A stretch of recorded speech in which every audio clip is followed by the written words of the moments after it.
بسم الله الرحمن الرحيم. Assalamualaikum warahmatullahi wabarakatuh. Bismillahirrahmanirrahim.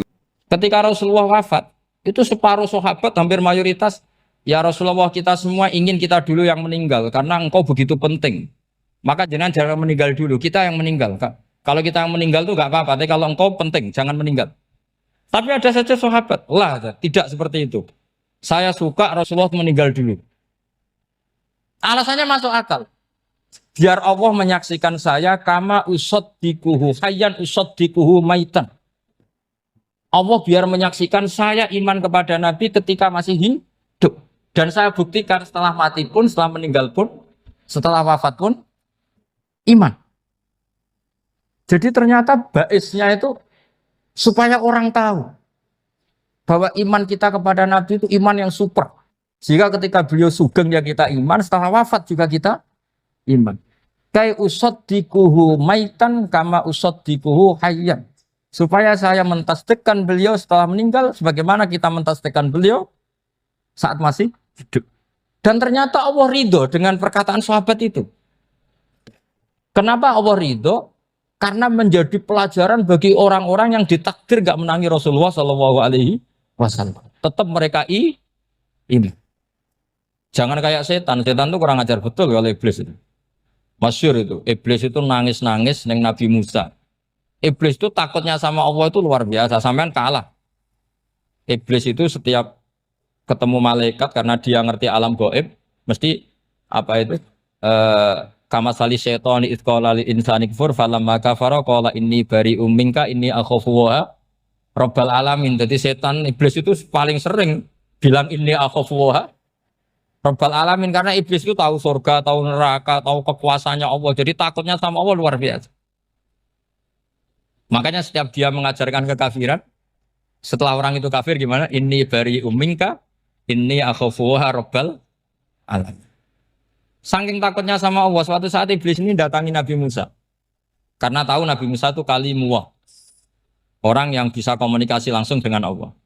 Ya Musa ya kalim Allah, saya ini makhluk. Saya takutnya sama Allah luar biasa. Tolong rayukan Allah supaya nerima tobat saya. Karena dirayu terus lama-lama Nabi Musa bilang, oke, tak rayukan Allah. Sama Allah. Karena Musa kekasihnya, ya Allah, iblis punya ingin tobat. Tolong dikasih hak tobat. Kata Allah, oke. Dia bisa tobat asal mau sujud di makamnya Nabi Adam, karena kesalahannya dia gak mau sujud sama Nabi. Semenang Nabi Musa karena ada cara untuk iblis menjadi tobat. Dikasih tahu sama Nabi Musa, alhamdulillah kamu diterima tobatnya. Syaratnya apa? Sujud ke kuburannya Nabi Adam. Wah, iblis ya tahu aslinya terus. Asjuduhu maitan wa qatla asjuduhu hayyan. Zaman urip aku ora gelem, mbok nek wis mati. Oh, dasar setan itu. Zaman urip ya aku ora gelem wis mati mbok kon sujud. Kumat maksudnya terus ya sudah sampai sekarang akhirnya. Kalau sekarang sudah tidak mungkin lagi karena nggak ada Nabi Musa. Jadi ijtihadnya sahabat melihat wafatnya Rasulullah itu beda-beda dan ternyata semuanya diridhoni Allah. Karena ternyata yang suka Nabi wafat dulu adalah ingin supaya umat Islam tetap mencintai beliau. Iman sama beliau, tasdik sama beliau, sebagaimana tasdik zaman sugeng. Makanya kita harus mencintai guru-guru kita. Uhibbuhu maitan kama uhibbuhu hayyan. Saya sampai sekarang itu ya merasa Mbah Mun itu tidak meninggal. Saya masih merasa kalau bapak saya tidak meninggal karena kita mencintai beliau-beliau ketika hidup dan ketika wafat itu sah. Karena beliau-beliau sama kita juga seperti itu. Rasulullah itu ketika mendekati wafat, ya bahasa halusnya intaqala ila rafiqil a'la. Itu Nabi kalau ngedikan tuh rileks sekali. Hayati khairun lakum wa wafati khairun lakum. Cung aku nak uripku ya apik. Engko nak aku wis kapundhut ya apik. Fa amma hayati fali asunna lakum as-sunan. Sebagian riwayat fa innakum tuhadditsuna anni wa uhadditsu ankum. Kalau saya masih hidup, saya bisa mengajarkan kamu sunnah. Mengajarkan kamu tradisi-tradisi yang benar. Dan ketika aku mati, ketika aku sudah wafat, maka saya jejer Allah, kata Nabi. Saya berdampingan dengan Allah, maksudnya dekat Allah. Tentu bila kaifin walan hisab. Terus sudah fa inna amalakum, amal-amal kamu diperlihatkan ke saya. Berhubung saya sudah dekat Allah, kalau amal kamu baik, saya muji Allah. Kalau amal kamu buruk, saya langsung mintakan ampun kepada Allah. Jadi Nabi rileks sekali. Artinya saya hidup bagus karena bisa ngajarkan kamu as-sunan wa syara'i'. Kalau saya wafat karena saya dekat Allah, kalau kamu baik saya muji Allah, kalau kamu buruk saya mintakan ampun kepada. Guru-guru kita juga seperti itu. Justru setelah wafat, beliau-beliau punya kesempatan dekat sama Allah, dekat sama Al-Malail A'la sehingga mendoakan apa? Nah, terus kata Sayyid Muhammad, wala taqulu lima yuqtalu fi sabilillahi amwat. Kamu jangan pernah berkeyakinan atau berpendapat atau berkomentar kalau orang-orang yang mati fi sabilillah adalah berstatus apa? Mati, amwat. Kalah. Terus kata Sayyid Muhammad, hadza li amatis syuhada. Ketentuan ini bagi umumnya syuhada. Artinya gini, umumnya syuhada saja tidak berstatus amwat. Apalagi hadza Rasulullah sayyidul syuhada, sayyidul anbiya, sayyidul mursalin, tentu tidak pernah berstatus amwat. Ya saya ulang lagi ya, jadi zaman cara berpikir amatus syuhada, syuhada yang umum saja berstatus hidup, tidak boleh distatuskan amwat. Apalagi Rasulullah itu sayyidus syuhada, sayyidul anbiya. Maka status beliau pasti hayyun la yamut, pasti beliau itu hidup tidak. Dan karena beliau itu asfaq, sangat sayang kepada kita, sebagaimana zaman beliau hidup itu sayang kepada kita, sampai nangis-nangis minta hak syafaat, maka setelah meninggalkan pun beliau pasti sayang kita dan pasti berusaha supaya kita diampuni oleh Allah Subhanahu wa ta'ala. Sehingga ada sahabat yang tadi berpendapat kalau saya nggak masalah Nabi wafat dulu. Supaya Allah menyaksikan saya usaddiquhu maitan kama usaddiquhu hayyan. Jadi ini cerita ya, cerita sudut-sudut mana. Fikih itu penting sekali. Kata Sayyid Ali yang Shahibu Simtud Durar itu, wabihi qiwamus syariah. Yang bisa mengawal syariat itu hanya fikih. Fikih itu ya kalau yang paling gampang untuk kita misalnya punya Fathul Qorib, Fathul Mu'in, Fathul Wahab. Tapi yang faham betul, mesti faham itu ngelotok setengah hafal. Jangan bawa kitabnya tok, yang penting sekian semester terus selesai. Itu sama-sama dosa, itu dosanya ya dosa, mahasiswanya juga dosa. Karena sudah terlanjur sarjana agama, ternyata nggak bisa, itu kan mendingan ndak sarjana agama. Itu saya tak cerita sama Kiai Roba, itu ada fatwa kiai, kiai juga wali. Suatu saat ada penyanyi dangdut top terkenal di Indonesia itu nyanyi dangdut ya penyanyi ya dai, entah itu hakikat entah majas tidak tahu. Itu kiai itu fatwanya lucu, kalau kamu datangi dia pas main dangdut masih saya beri izin, tapi kalau datangi dia pas pengajian itu tak larang kan santrinya jadi eskal, ini pas pengajian dilarang, pas dangdutan kok malah dapat izin. Tapi bukan berarti halal ya, dapat izin. Dapat izin kan potensinya bisa karena dilarang lah ya tetap belerot. Terus suatu saat si santri ini setengah wali, tidak wali tapi setengah. Lama-lama itu memahami gurunya. Memahami gurunya ternyata sirinya begini. Kalau seorang penyanyi yang tidak pernah ngaji, kemudian ngomong agama, itu potensinya itu fadallu wa adallu, sesat dan menyesatkan. Tapi kalau dia sedang nyanyi dangdut, penyanyinya cowok, sama jangan bayangkan dangdut putri, enggak, itu cowok sudah tua lagi. Jadi potensi halalnya ada lah maksudnya untuk, tapi tidak alat musiknya, orangnya.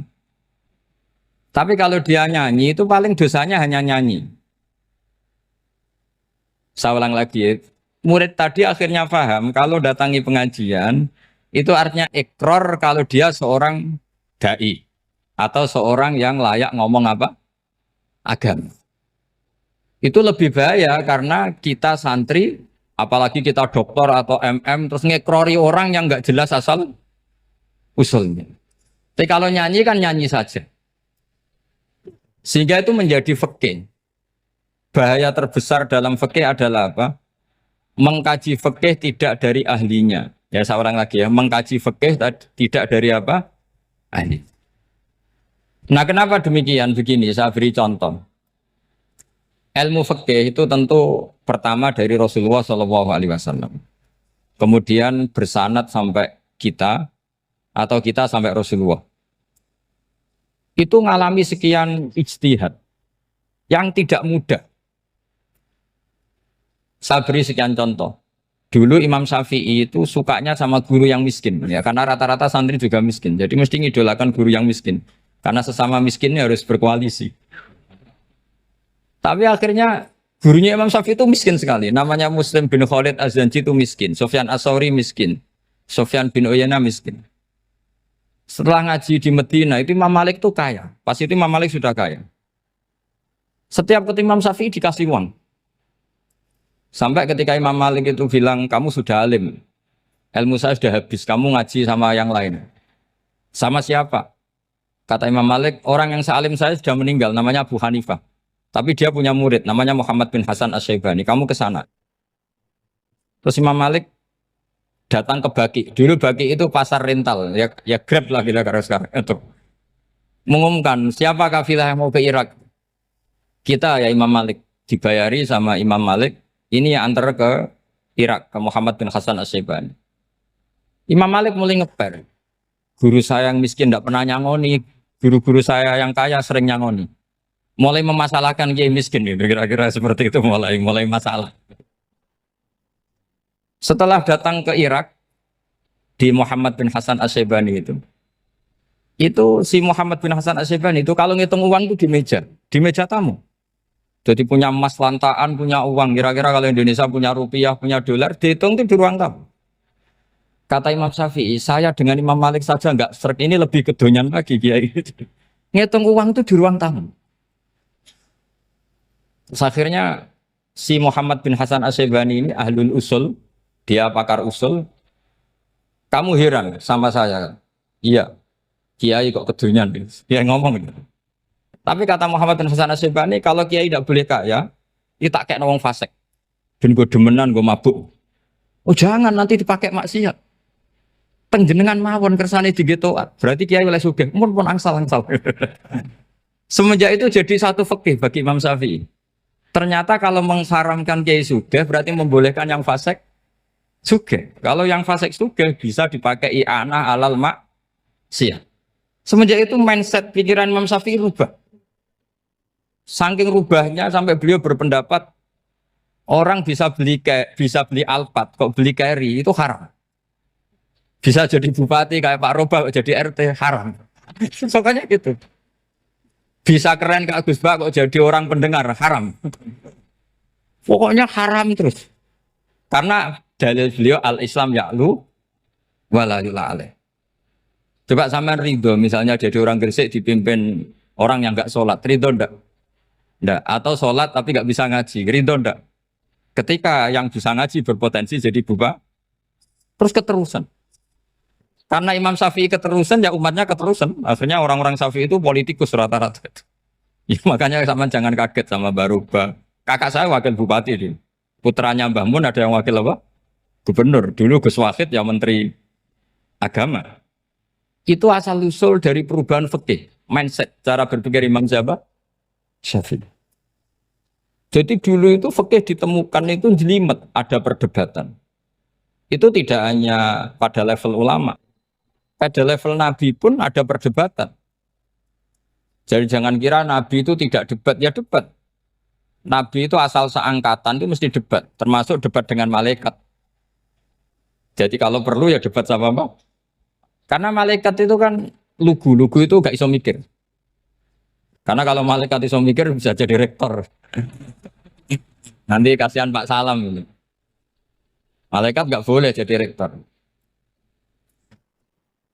Malaikat Israel itu nggak tahu etika. Jadi beliau ketika mau membunuh, mencabut nyawanya Ibrahim datang, ya Ibrahim saya ini disuruh nyabut nyawa kamu. Kata Ibrahim, wah kamu itu pasti salah. Kamu tahu saya siapa? Saya ini Khalilur Rahman, kekasih Allah. Masa kekasih membunuh yang dikasih? Ini nggak benar, logika itu nggak benar. Pasti kamu salah. Karena Israel itu tidak bisa debat. Ketika ditanya, hal ra'aita khalilan yumitu khalilah, masa kekasih membunuh yang dikasih? Saya ini Khalilur Rahman. Masa Allah mencintai saya kemudian membunuh saya, itu logika agak benar. Enggak, keliru, kamu itu keliru. Israel akhirnya terbang lagi. Ya Allah, katanya logika saya ini salah. Karena masa kekasih membunuh yang dikasih. Karena Israel nggak pernah sekolah, nggak pernah sekolah. Nggak bisa dia jawab. Akhirnya diajarin Allah. Dah kamu bilang gini ke Ibrahim. Hal ra'aita khalilan yakrahu ayyalqa khalilah.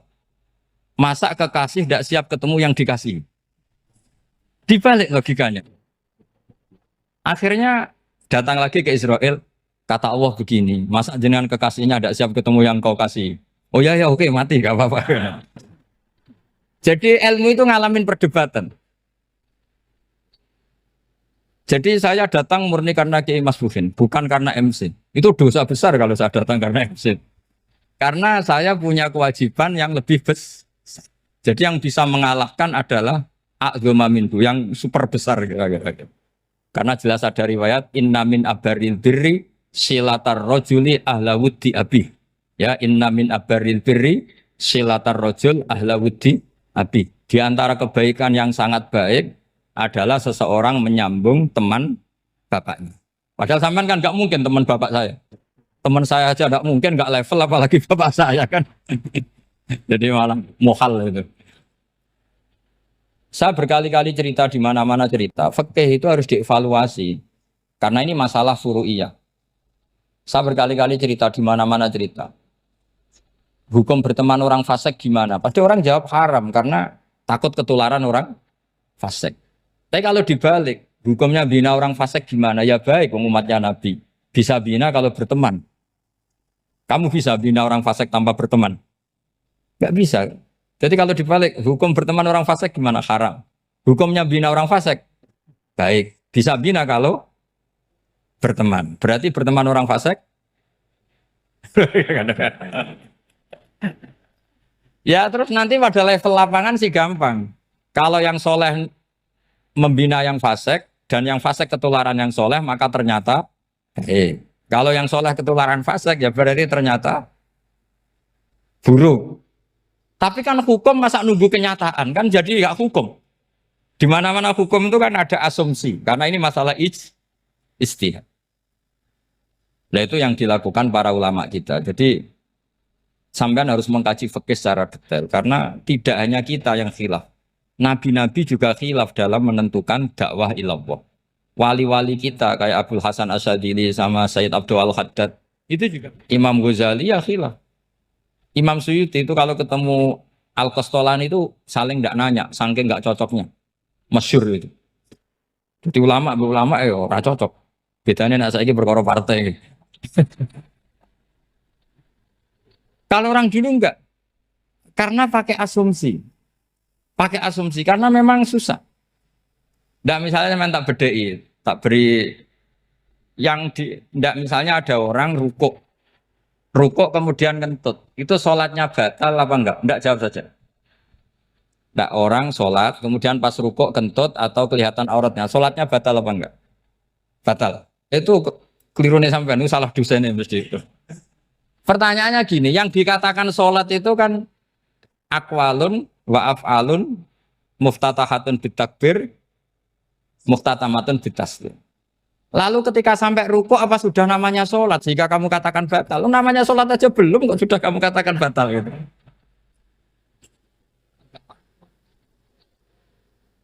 Iya kan? Jadi kalau aku mau sholat pas rukuk ngetut batal atau ora? Mestinya jawaban yang benar, ya ora sholat jadinya gitu. Karena kalau dikatakan sholat definisinya harus sampai salah. Tapi kan kita nggak mungkin ngomong seperti itu kan dianggap majnun. Padahal itu yang benar, yang punya kecerdasan. Nah makanya pertanyaannya, fikih itu ngikuti bahasa awam apa bahasa istilah? Kalau ngikuti bahasa awam ya kayak tadi, sholat kok pas rukuk kentut maka batal. Sebenarnya yang batal itu sholatnya apa rukuknya? Nah makanya terjadi perdebatan. Kalau yang pakar-pakar usuli itu salah istilah itu nggak mau. Saya ulang lagi, kalau pakar-pakar usuli itu salah istilah itu nggak mau. Terus misalnya tak beri contoh lagi. Kalau imam itu sudah salam pertama. Salam pertama itu yang rukun kan salam pertama. Berarti setelah salam pertama imam sudah keluar dari sholat apa belum? Yakin? Ya sudah. Sekarang sama tak bedain. Lalu makmum itu kesunatan langsung berdiri apa nunggu imam salam kedua? Enggak, jawab satu. Nunggu salam kedua kan? Dan itu kriminalnya sampai Anda seperti itu. Kriminalnya begini. Berarti Anda bergantung sama orang yang sudah tidak sholat. Kata kamu setelah salam pertama dia sudah tidak sholat. Berarti kamu menginstruksikan makmum berhubungan dengan orang yang sudah tidak sholat. Karena sudah keluar dari sholat ketika salam pertama. Kalau kamu di debat gitu gimana jawabnya? Pusing kan? Berarti robtul makmum bisolatiman sing wis laisa fi sholatin. Berarti menggantungkan sholat sama orang yang sebetulnya sudah tidak sholat. Ada yang jawab, sebagian ulama fikih tetap disunatkan menunggu salam kedua.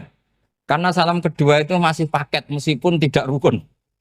Dia paketnya selesai. Tapi selalu pertanyaannya gini, lalu setelah salam pertama itu imam masih sholat enggak? Sudah sama berani jawab tuh? Nah ini pentingnya bodoh, gak mikir sebenarnya. Jadi makanya bodoh itu barokah karena gak mikir. Jadi soalnya Rabbana ma khalaqta hadza apa? Batila. Sing bodoh ya barokah, sing pinter ya barokah. Sera barokah maksiat. Serana barokah plus. Jadi ilmu itu harus mengalami satu gesekan karena logika itu bisa dibalik. Nah karena ilmu itu mengalami satu gesekan, satu logika yang bisa kayak iya kayak enggak. Sehingga jargon di dunia ijtihad itu begini. Ra'yuna shawabun yahtamilul khata' wa ra'yuka khata'un yahtamilus shawab. Pendapat saya benar tapi mungkin salah. Tapi pendapat kamu taruhannya salah dulu tapi ya mungkin benar. Jadi mustahid kalau kata mustahid itu lucu. Ngomongnya itu ra'yuna shawabun yahtamilul khata'. Pendapat saya tarifnya benar dulu tapi ya mungkin salah. Kalau pendapat kamu salah tapi ya mungkin benar atau mungkin bisa salah ya tidak tahu pokoknya mungkin benar. Nah kenapa demikian? Begini, di luar masalah tauhid, saya ulang lagi di luar masalah tauhid itu tentu ada masalah-masalah yang sifatnya ijtihadiyah. Ya saya ulang lagi yang sifatnya apa? Ijtihadiyah. Dan ijtihadiyah ini nggak pernah selesai karena muqtadul hal, konteks kesejarahan maupun konteks kesempatan itu tidak sama. Dulu kiai-kiai itu ngaramkan dasi, ngaramkan celana karena yang celananan yang dasinan itu penjajah. Sehingga mantas sabah biqaumin bahwa minhu. Tapi lama-lama kiai-kiai itu ya pakai dasi, pakai celana. Ya karena dianggap sudah tidak mantas sabah biqaumin bahwa minhu. Ini ngalami pergeseran. Semua istihad itu ngalami pergeseran. Lalu pertanyaannya begini, lalu istihad apa Gus yang permanen? Yang permanen ya istihad dengan alatut istihad apa? Istihad. Saya beri contoh misalnya begini. Nabi Musa itu yang ngalami istihad. Kata beliau karena kangen Allah, itu ingin melihat Allah karena kangen. Rabbi arini anzur ilai. Qala lan tarani walakin anzur ilal jabal. Ya sudah namanya orang kangen ya ingin melihat. Ya sudah gitu aja. Sehingga ahli ilmu kalam itu berdebat. Kalau kata ahli sunnah, karena Nabi Musa minta ingin melihat Allah, berarti melihat Allah itu jaiz, mungkin. Karena Nabi gak boleh bodoh meminta sesuatu yang mau hal. Maka antipatinya ahli sunnah terhadap pendapat Mu'tazilah itu antipati. Karena menurut pendapat Mu'tazilah, Allah itu qadim, Allah itu laisa kamislihi syai'un, sehingga gak bisa dilihat. Pertanyaannya adalah berarti Nabi Musa meminta sesuatu yang mau hal. Itu bodoh sekali sampai nggak tahu mana mau hal, mana apa jaiz. Makanya kata Imam Ghazali, masa Nabi Musa yang Nabi nggak tahu kalau melihat Allah itu mau hal. Sampai minta berarti nganggap itu jaiz atau boleh. Itu cara pandang orang-orang ahli sunnah apa? Wal jannah. Tapi tetap saja sebagian ulama itu ya balelo. Yang kayak Mu'tazilah itu ya balik loh. Cara berpikir pokoknya itu karena kangen, bukan karena mungkin atau tidak mungkin. Jadi nggak mungkinnya tetap tidak mungkin. Terus mereka dalil la tudrikul absar wa huwa yudrikul absar. Nah, sudut pandang ini akan terus. Ada seorang wali ditanya, kalau kamu di surga ingin melihat Allah apa enggak? Jawabnya enggak. Kenapa ya? Kasihan Allah. Terus kenapa ya? Unazzihu dzalikal jamala an-nadhari misli. Saya tidak ridho Allah yang hebat, yang keren, kemudian sing delok terima aku wong resik. Koyok gak ngergani pangeran. Seben sing delok Allah ben golongane Nabi Muhammad, Nabi Ibrahim, kowe ora usah ngilangi keren maksudnya itu. Jadi ada ulama itu jadi wali kalau sholat itu karena di soft belakang. Tapi jangan ditiru. Itu kan nggak lazim ya. Lazimnya kan afdhalus sufuf as-saful awal. Ketika ditanya, kenapa kamu kalau sholat di belakang? Cek GR koyok wani suwan pangeran gak ngarep. Aku sungkan dadi kok gulir. Kalau sampean kan karena males bukan karena sungkan. Jadi itu artinya rasa ya. Makanya nggak bisa, nggak ada ijtihad itu tidak mungkin karena perasaannya orang itu beda-beda. Itu Sayyid Abdul Al-Haddad itu kalau ngendikan masyhur. Man da'a li dzalimin bil baqa faqad ahabba yusawwa fi ardi. Orang yang mendoakan orang fasik masih hidup, gak mati-mati, itu berarti suka kalau Allah dimaksiati di buminya. Wong fasik kelakuannya rak maksiat, nak mbok dongakno mari. Itu berarti kamu ingin Allah didurakani terus menerus karena si fasik masih hidup. Tapi kalau Abu Hasan As-Sadili cara ngendikan gini, kalimatnya persis. Man ahabba alla yusawwahu fi ardi faqad ahabba alla tadhara maghfiratuh. Orang yang ingin dunia ini steril gak ada maksiat, maka sama saja berkeinginan tidak melihat luasnya maghfirahnya Allah. Sama-sama wali besar. Tapi cara pandang hubungannya dengan Allah seperti itu. Jadi mau tidak mau, ijtihad itu mau tidak mau. Makanya tidak usah dipertentangkan misalnya cara berpakaian, cara apa. Yang penting sesuai aturan Islam ya sudah. Karena ini urusan rasa. Urusan apa? Rasa. Itu Syekh Hasan Basri itu sering jagungan sama Robiah Hadawiyah. Itu secara fikih salah. Tapi pas itu ulama fikih ditanya, kenapa Anda tidak komentar terhadap dua wali besar yang sering ketemu? Andai kan semua santri seperti itu akan saya halalkan, Gatot. Karena nggak mungkin punya nafsu. Sehingga fikih dulu memang masih asli. Kamu lihat di takrib misalnya, lelaki melihat perempuan itu nggak boleh kecuali sekian alasan. Termasuk boleh itu li taklim karena mengajar atau lil muamalah. Ini yang mulai masalah. Ada warung kopi, penjaganya cantik. Santri-santri ngopi. Ini lil muamalah katanya. Kan kasus ini. Mau disalahkan pada takbirnya, mau dibenarkan ini jelas fasik kan, jelas fasik. Jelas fasik.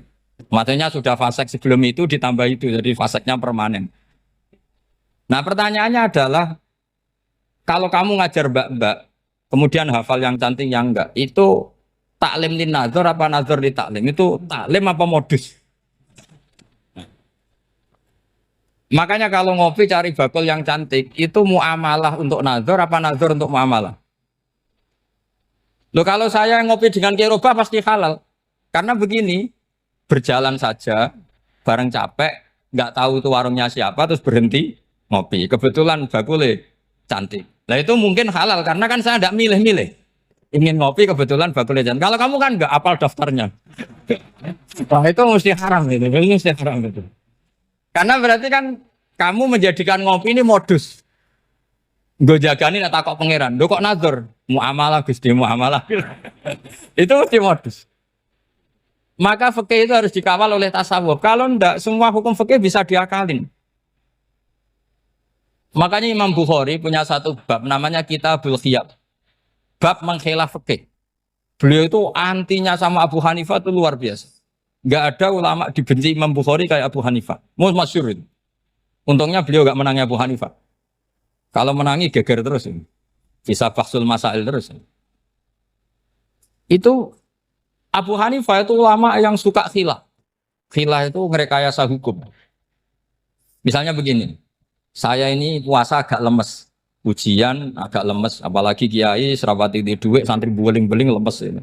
Apa mangan ini kan, wah, poso-poso kok mangan kan gak keren.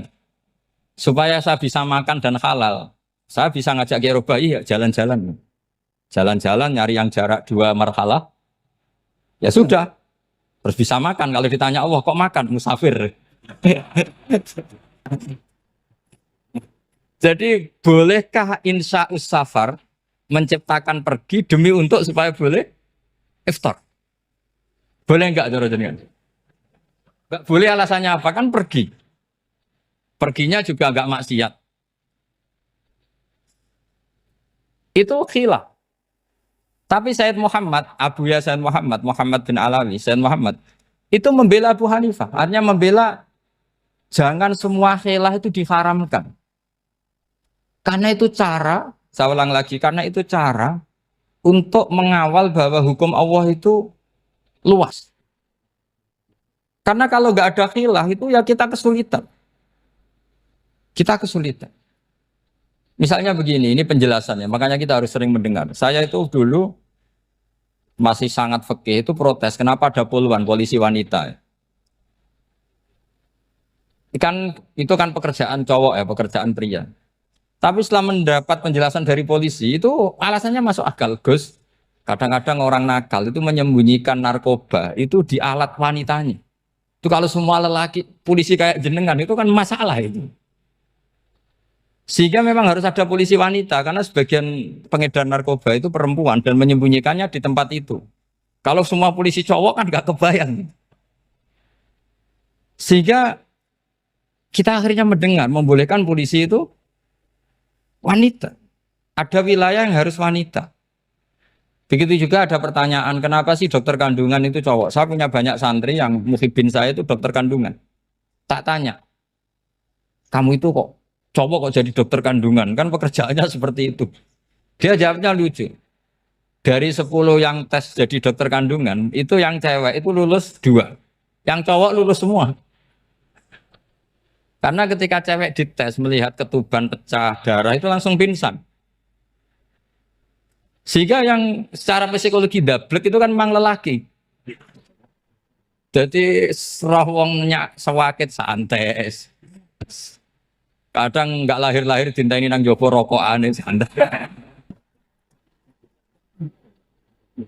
Itu kalau cewek yang jadi dokter kandungan itu nunggu jam 11, jam 4 sudah pingsan.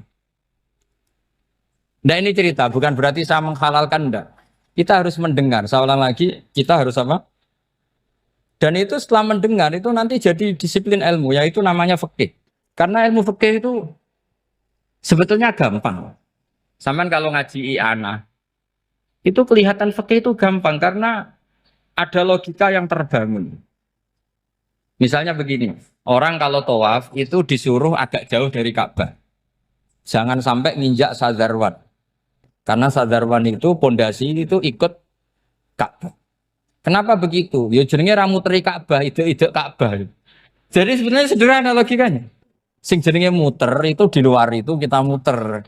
Nah kalau nginjak pondasinya namanya gak muteri Ka'bah tapi ide-ide Ka'bah. Ya jadi sederhana sebetulnya ya masuk akal. Jadi fikih itu enggak ada yang iskal, sebetulnya masuk akal. Tapi karena kita nekuni itu tidak serius, maka terus jadi paradok. Saya beri contoh lagi, ini sebagai penghormatan saya sama Kiai Mas Bukin, karena ini sudah namanya fakih. Kalau ada ayam jago ditabrak truk, terus kejet-kejet, adekan dibiarkan pun mesti mati. Karena gerakannya sudah harokatul masbuh. Terus kamu sembelih, itu halal apa enggak? Enggak jawab, ayam jago loh. Kalau kamu katakan halal, dia sudah tidak punya hayatun mustaqirroh, kehidupan yang permanen. Andai kan kamu biarkan pun 1 menit lagi meninggal. Kejet-kejet kan prosedur saja. Maksudnya pantasnya mati ya kejet-kejet sih, tapi sebetulnya sudah pasti mati. Maka ini ada 2 ulama. Kalau kata Imam Malik tetap namanya halal. Karena ruhnya masih di situ, sehingga ketika kita nyembelih, ya nyembelih hewan yang hidup. Yang namanya nyembelih itu pokoknya mematikan yang punya roh. Sementara saat itu rohnya masih di situ. Meskipun 1 menit lagi pasti. Tapi kalau mazhab Syafi'i enggak, ini sudah harokatul mazbuh, tidak punya hayatun mustaqir. Sehingga dalam perdebatan ulama fikih itu lucu, kadang ya gampang-gampang mangkel nol. Misalnya begini, kalau ada anak lahir tidak ada amaratul hayat, nggak nangis, nggak bernafas, sunat disolati apa enggak? Siktun sing layas tahilu walayas langsung lahir langsung mati, nggak ada amaratul hayat. Ora tahu mikir tuh. Itu tidak wajib disolati. Alasannya, ya kan memang sholat alal mayit kan tidak pernah hidup. Di mana-mana mayit itu setelah hidup mati. Ini kan tidak pernah hidup. Namanya ya atul lahmin, ya potongan daging itu aja. Enggak. Jadi kadang fikih diwaca tenan jebule mangkel no. Terus ketika di kitab Minhajul Thalibin itu, kalau kamu keluar mani itu wajib mandi enggak? Wajib kan? Kalau keluar mani inzal itu kan wajib mandi. Nah kenapa nifas atau wiladah keluar bayi? Kenapa ibu-ibu kalau keluar bayi wajib mandi? Alasannya lucu. Li'annal walad maniyun mun akidun. Ini kan wis mani cuma mengkristal. Jadi kadang fikih mangkel. Apa ya? Sembrono gitu. Masuk wajib mandi wiladah itu karena apa? Li'annal walad maniyun mun akidun. Niku mani sing wis mengkristal. Mani sing wis jelalatan lah lahir nuangis macam-macam. Jadi ternyata karena kenapa fikih butuh alasan nyari hadis tentang keluar anak mandi itu enggak ada yang yang ada adalah tentang inzal. Innamal ma' minal akhirnya dicari-cari ternyata walad itu maniyun menakid. Lah ini problem fikih. Sampean harus siap dengan pelajaran seperti ini meskipun sampean mungkin wong priayi tapi ini ilmu. Ya, saya ulang lagi ini ilmu. Sehingga ulama itu mau tidak mau harus mau mendengar. Karena logika yang terbangun itu nunggu kalau mendengar kayak tadi. Malaikat Israel baru sadar, masa kekasih bunuh yang dikasih. Masuk akal juga Israel. Kalau sama sampean sih nggak nerima tetap selonang-selonang ini masalah Ibrahim, Khalilur Rahman. Sehingga kita di alasan fikih itu harus kita dengar. Saya dulu itu, saya sampai sekarang itu sama kalau bayi lahir masih sudah berbentuk bayi, saya sendiri berpendapat sebaiknya disolatin kalau sudah berbentuk apa? Bayi, meskipun tidak nangis, tidak ada amaratul hayat. Kan yang digugurkan itu wajibnya, bukan masalah boleh dan tidak. Itu banyaklah perdebatan ulama di bab itu. Saya beri contoh lagi perdebatan ulama. Ini contoh-contoh fikih karena ini khusus penghormatan status fakih tadi. Itu kalau ada orang mati jenazah itu. Jenazah itu kalau sholat, itu kan umumnya jenazah di depan, kita nyolati di belakang. Itu yang mengatakan begitu ya tidak punya alasan, ya taunya mulai dulu begitu, di mana-mana nyolati jenazah, jenazahnya di depan. Tapi di kitab Mahali jelas diterangkan, kata kaul sani tidak wajib. Alasannya ya lucu, fa innal janazah laisat bi imamin. Jenazah itu tidak imam, kenapa harus di depan? Kan kacau kan? Lo coba alasannya di depan apa? Dia ada imam kok. Nah barokahnya fikih itu sehingga kita melihat di Arab Saudi sekarang itu jenazah kan di belakang, tapi kita tetap nyolati apa? Mayit. Kalau di Arab Saudi musim haji itu jenazahnya di kamar mayit, tapi kita nyolati. Itu satu-satunya takbir ya tadi fa innal janazah laisat bimanzilatil imam. Tapi jangan praktekkan nanti tidak kepaliran sesat. Saya hanya cerita ilmu, jangan dipraktekkan. Kalau dipraktekkan masih jadi aliran sesat. Mono jenazah ning mburi mame kok ngarep aliran sesat. Sebetulnya bukan sesat tuh. Uji coba fikih. Ya karena tadi fa innal janazah laisat bimanzilatil. Bukti lagi kalau sampean sholat ghaib. Sholat ghaib ini misalnya mayitnya di Surabaya, boleh enggak sholat ghaib di sini? Terus jenazahnya di belakang kamu apa depan kamu? Nah ini kan fikih itu pokoknya gitu. Makanya standar furu'iyah itu susah. Karena perdebatannya itu mirip-mirip, kayak iya, kayak tidak, kayak. Makanya dulu zaman sahabat, ada sahabat itu mencintai Rasulullah. Senengannya sowan. Bukti cinta sowan. Banyak juga yang sahabat bukti cinta Nabi itu tidak pernah sowan. Alasannya ganggu. Kenapa kamu jarang sowan Nabi? Saya sering jamaah sama Nabi, saya tidak pernah sowan. Kenapa? Ganggu. Biar Nabi kalau di rumah sama anak istrinya, saya tidak mau ganggu. Makanya saya termasuk kiai yang gak pati seneng disowani. Karena ya itu tadi. Kalau ngulang seneng saya, kalau disowani biasa saya. Kalau kiai roba itu nilai, nak pernah sepuh jadi rasuan nilai. Jadi beda, saya sering ditilii kiai sepuh. Tapi bahasanya tentu tidak sowan, tapi nopo nilai. Kalau sowan itu maka kan nafkah itu seperti itu. Jadi ada disiplin, di situ ada disiplin ilmu. Yang kadang kita tidak cocok. Makanya Imam Syafi'i sendiri ngendikan kadang beliau dengan gurunya, dengan Imam Malik sampai ngarang ikhtilafu Malik. Beliau punya data yang beliau itu sedang nggak sama dengan gurunya, yaitu Imam siapa? Malik. Karena mindsetnya itu beda. Tidak sampai misalnya saya tanya, sholat itu harus menghadap kemana? Tidak, jawab saja. Kiblat kan. Ukurannya apa coba? Namanya madhep. Wajah apa dada? Imam Syafi'i milihnya dada. Sekarang praktekkan dalam dialog keseharian. Saya jagungan sama Kiai Roba seperti ini, terus wajah saya begini, madhep enggak? Nah itu masalah. Terus pertanyaannya, madhep dengan dada itu fis sholat apa fil qiyam?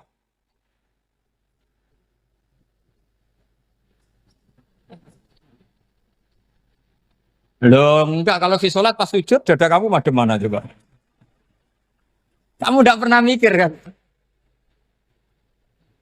Ya madhep pakai dada itu kan kalau berdiri, kalau rukuk sama sujud.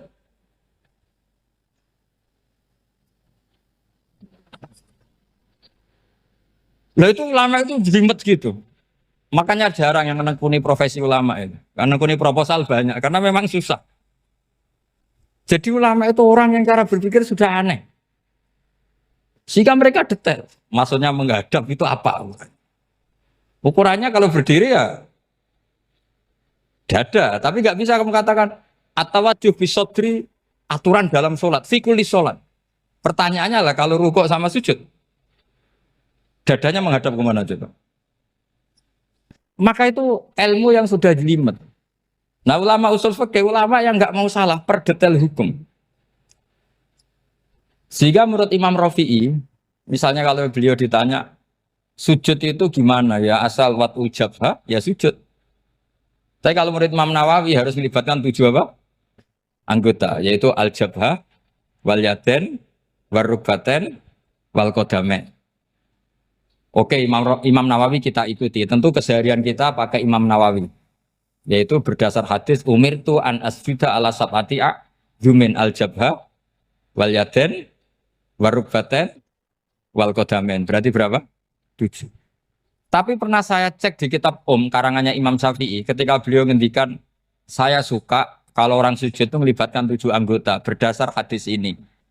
Tapi kata beliau wayah tami itu dan bisa saja sujud yang watul jabha itu sudah cukup.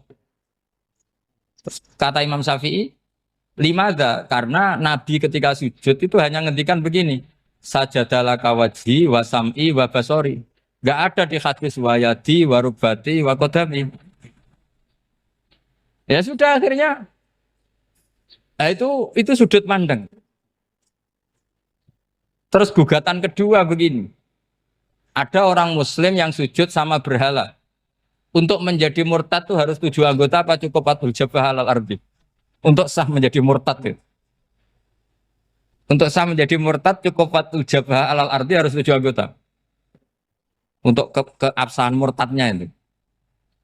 Tidak jawab. Makanya ini tugas dosen-dosen ini meminterkan ini. Karena namanya sudah faqih. Faqih itu ahli faqih yang detail namanya faqih. Kalau ini mutafaqih. Jadi bukan tafakuha tapi tafakuha, kayak tamarodon. Jadi wazannya nanti itu wal idhari ma laysa fil waqi'. Jadi ini bukan gojlok, ini memang marah saya. Jadi kalau sudah pakai gelar faqih, Harus fakih betul. Nah, mohon kalau mengkaji fikih itu harus detail. Minimal takrib itu setengah hafal. Supaya konstruksi ilmu itu utuh. Saya sama lagi konstruksi ilmu itu. Karena ilmu itu mesti ada yang apa ya? Ya rodok setengah salah itu, tapi disalahno ora kena. Ndak sampean tak bedheki, nak pancen bener langsung tak angkat jadi direktur. Nak bener tuh. Coba rukun sholat pertama itu apa coba? Rukun sholat pertama. Niat. Niat sama berdiri dulu mana? Ayo niat dulu baru berdiri, apa berdiri dulu baru niat? Berarti niat sama berdiri dulu mana? Rubah kan? Artinya kita mau bilang tartib, urutannya niat, berdiri, takbir gak bisa. Yang dikatakan niat itu apa? Qasdus syai' muktaronan bifi'lihi. Berarti niat sama takbir harus bareng apa urutan? Bareng. Terus dengan qiyamnya urutan apa bareng? Bareng apa urutan? Loh enggak, kalau urutan berarti takbir dulu duduk baru berdiri. Nah maka seperti ini itu mau tidak mau kita salah. Dikatakan tartib ya salah. Dikatakan serentak ya salah. Cuma karena kita bodoh gak tahu mikir itu. Alhamdulillah kan di situ itu. Lu coba niat sholat loh. Niat takbir qiyam dulu man. Niat takbir qiyam dulu mana coba? Dulu qiyam. Enggak ada kitab yang mengatakan arkanus sholat awaluha. Oh, dianggap kitab kriminal maksudnya. Makanya ngendikane ulama-ulama di sarah-sarah, mau ndak mau sebagian istilah itu tasamuh. Tasamuh itu wis digawe gampang ngono kok repot. Karena kita ndak bisa detailnya. Coba misalnya puasa. Puasa Ramadan itu wajib apa? Tabyitun niat, nginep no niat. Sing darani nginep itu umure lama apa enggak? Lama kan?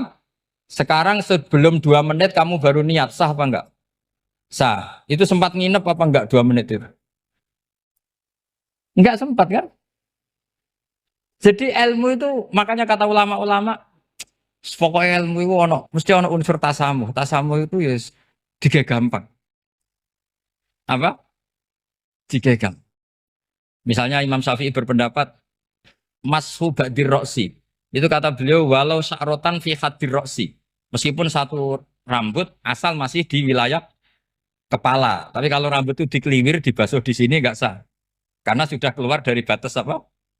Kepala. Imam Syafi'i cara berpikir kan yes ngene iki jenenge basuh sirah. Tapi cara Abu Hanifah enggak. Ya enggak, yang namanya megang kepala itu ya minimal 1/4 lah. Masa gitu dikatakan megah. Lalu ulama usul fikih itu berdebat.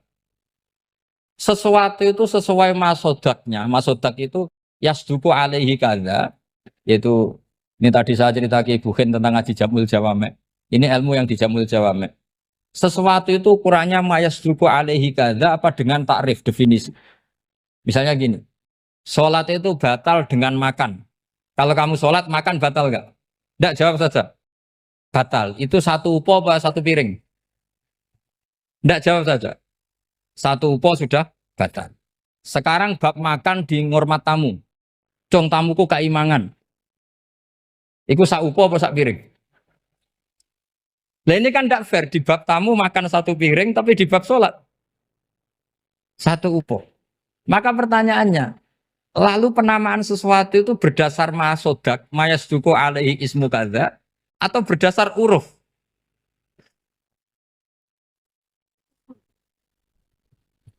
Ukurannya apa coba? Maka terus jadi perdebatan. Nah ini di sini ini pentingnya ulama karena ya sekarang saya bedai sekarang. Cengkeh itu wangi apa enggak? Kategorinya cengkeh. Wangi kan? Kalau orang bikin kue tar pasti pakai apa? Cengkeh. Pakai wedang ronde supaya manis. Apa wangi dikasih apa? Cengkeh. Nah itu saya berkali-kali cerita. Pernah mau dipikirkan orang Islam itu nggak boleh rokok karena dianggap pakai apa? Mewangi karena ada apa? Cengkeh. Tapi terus didebat. Kalau gitu berarti orang Jumatan sunat rokok. Karena Jumatan disunatkan pakai pewangi. Wah itu kan akhirnya tuh, wah iya ya repot ya kan. Jadi kalau cengkeh kamu kategorikan wewangen, yang orang ihram nggak boleh rokok karena pakai cengkeh yang wangi. Konsekuensinya orang Jumatan sunat rokok karena berarti di masjid pakai apa? Pewangi. Kan sesat semua. Jadi itu ilmu. Makanya selain fikih mateng, itu ada ilmu yang namanya usul fikih. Usul fikih itu yang neliti itu. Mayas duku alaihi kada. Jadi yus ngono iku darani ngono. Saurang lagi. Ngono iku wis darani ngono. Ora perlu roh detail. Ya, saya ulang lagi. Wis ora perlu roh detail. Makanya Abu Hanifah itu misalnya basuh wajah. Wis angger keteluk ngene iki basuh wajah. Nek Imam Syafi'i kan detail. Mimba ini mana bitis syari sampai ila somahe uzunehi ila zakon. Terus mana bitis syari Imam Syafi'i nambah apa? Ghaliban. Kenapa ditambah ghaliban? Karena kalau orang budak mana bitis syarinya di sini. Jadi itu fikih. Jadi fikih itu jelimet. Padahal kita ini nggak pernah berpikir secerdas Imam Syafi'i, tapi akhirnya ya mikir juga.